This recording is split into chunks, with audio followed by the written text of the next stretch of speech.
Training to me is a lifeline for me. It's something that without that consistency and routine and habit in my life, I don't think I'd know where I'd be.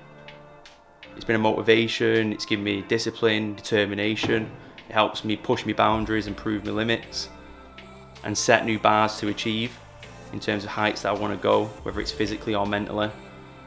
It is what keeps me alive, keeps me focused, and keeps me functioning to be the best person I could possibly be.